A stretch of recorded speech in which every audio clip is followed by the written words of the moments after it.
fiha bayanun li'idhamil ghubari alladhi yakunu fi sabilillah. Jadi digambarkan di sini tentang istimewanya debu yang diterbangkan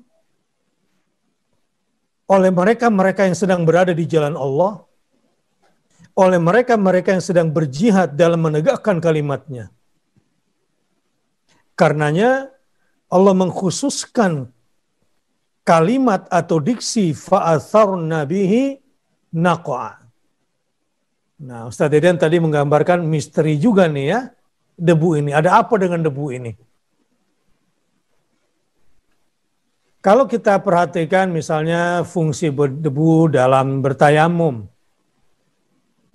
dia bisa menjadi pengganti air.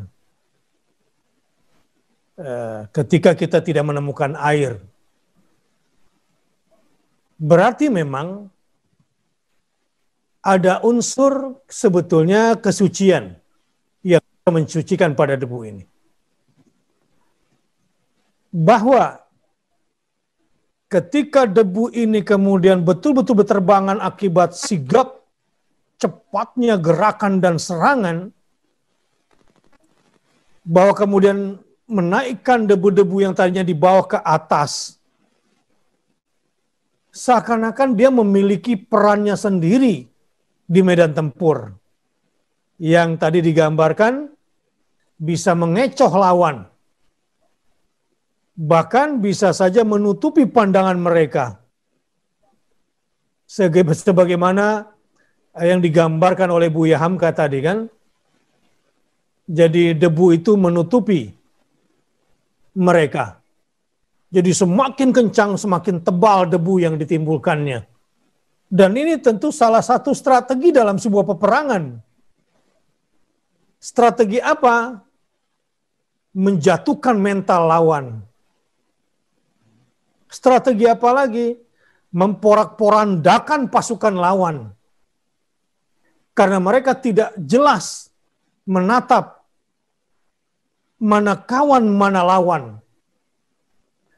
Dan ini juga bisa mengecoh ayunan pedang mereka. Sehingga mereka dalam kondisi yang lalai. Jadi, bayanun li'idhamil ghubar. Khussa bidzikri huna. Gitu. Kenapa diksi ini dikhususkan? Karena memang debu itu sendiri punya impact besar terhadap peperangan. Bahkan strategi ketika dalam jauh dan dalam dekat, debu ini punya fungsinya sendiri. Ketika pasukan musuh di depan, di sebuah padang pasir, ketika debunya mengepul, para pasukan perang kadang-kadang bisa menghitung berapa jumlah pasukan yang di sana. Dan bisa mengukur berapa kecepatan dan kekuatan musuh yang hendak menerjang dia. Jadi debu ini juga menjadi alat ukur yang membuat lawan gentar atau tidak gentar. Karena hanya kuda-kuda yang berlari kencang yang bisa menerbangkan debu-debu yang terkena embun itu. Dan hanya pasukan-pasukan yang sigap dan kuat di waktu subuh itu. Subuh tidak terlalu terang cahayanya.